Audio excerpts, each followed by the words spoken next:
प्यारे व्यूवर्स को नवरात्रि की ढेरों शुभकामनाएं। नवरात्रि कलश और पंच का संबंध आइए जानते हैं। 5 नंबर न्यूमरोलॉजी में बुध ग्रह को रिप्रेजेंट करता है और माँ भगवती की पूजा भी बच्चों की रिद्धि सिद्धि बुद्धि के लिए की जाती है।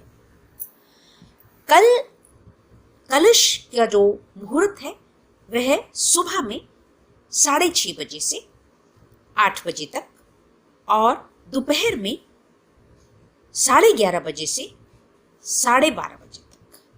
लेकिन मेरी जो गणना है, जो मेरा समझना है, उसमें मैं कहूँगी कि आप अगर कल 11 बजे 11:30 बजे से करना चाहते हैं तो 12 बजे के बीच 11:30 से 12 बजे के बीच आप कलश स्थापना कर ले तो अति अति अति उत्तम होगा ग्रह स्थिति के हिसाब से।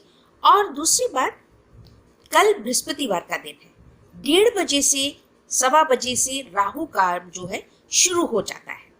राहु काल तो जैसे जैसे राहु काल उदित होने लगता है तो उससे पहले ही हमें करना चाहिए और 12 के बाद जैसे कि प्रहर भी हमारा चेंज होता है तो हमें 12 बजे 11:30 बजे से 12 बजे के बीच में अगर आप कलश स्थापना कर ले तो अति अति उत्तम लाभ होगा।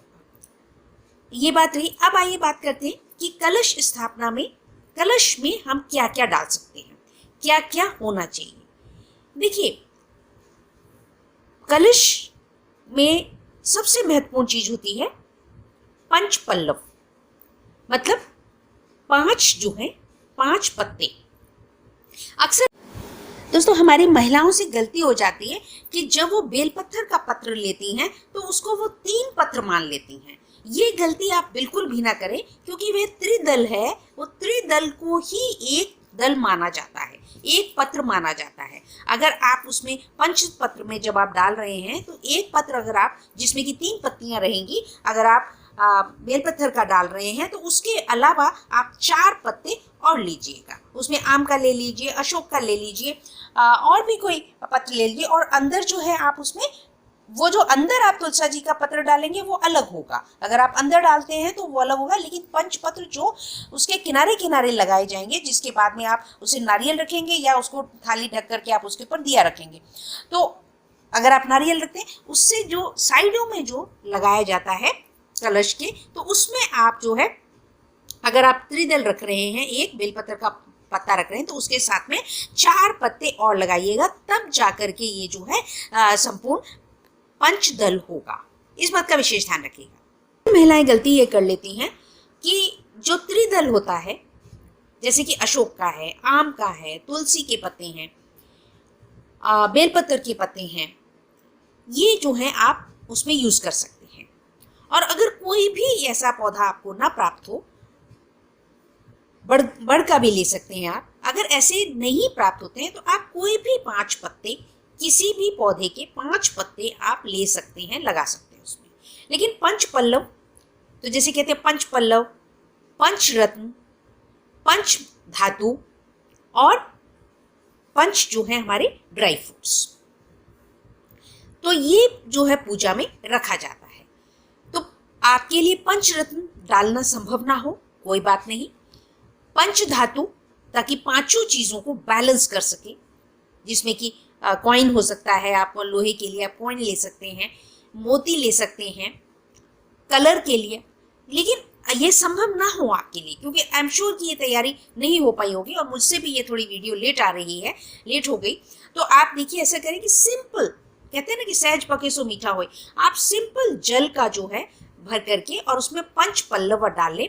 लेकिन उसमें आप थोड़ा सा जो हमारा कपूर रहता है वह अवश्य डालें, और कपूर कोशिश करके आप जो है शुद्ध वाला डालें, या खाने वाला कपूर मिल जाए या शुद्ध जो कपूर होता है वह लें। ये गोल टिक्की वाला लाने, इसमें काफ़ी जो है पॉल्यूशन होता है, कंटेमिनेटेड होता है, तो कई बार तो उसमें से बहुत ही ज़्यादा दुर्गंध भी आती है। अगर आप ध्यान से उसको थोड़ा सा सूंघेंगे तो आपको पता लगेगा कि उसमें से एक अजीब सी केमिकल जैसी या अजीब दुर्गंध आ रही है, तो वो बहुत ही घटिया किस्म से बनाया जाता है। इसलिए आप देशी कपूर ही लें, वो कपूर उसमें अवश्य डालें, बस इतना ध्यान रखें। जैसे मैंने बताया कि 5 प्रकार की चीज़ें आप उसमें डाल सकते हैं।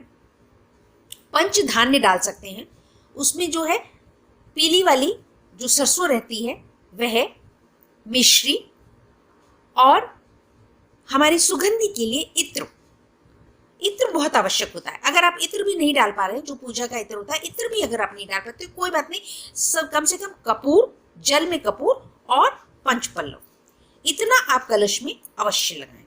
और देखिए, जो आप नारियल ऊपर रखते हैं तो नारियल रखना जरूरी नहीं होता है, आप सिंपल जो है उसको किसी बर्तन, किसी का प्लेट से भी ढक सकते हैं। लेकिन एक बात विशेष आपको ध्यान रखनी है, अगर आप कलश रख रहे हैं, स्थापित कर रहे हैं, तो वहां पर आपका अखंड ज्योत का होना अति उत्तम आवश्यक है। अगर आप कलश स्थापना कर रहे हैं तो अखंड ज्योत का भी आप प्रबंध साथ में करें।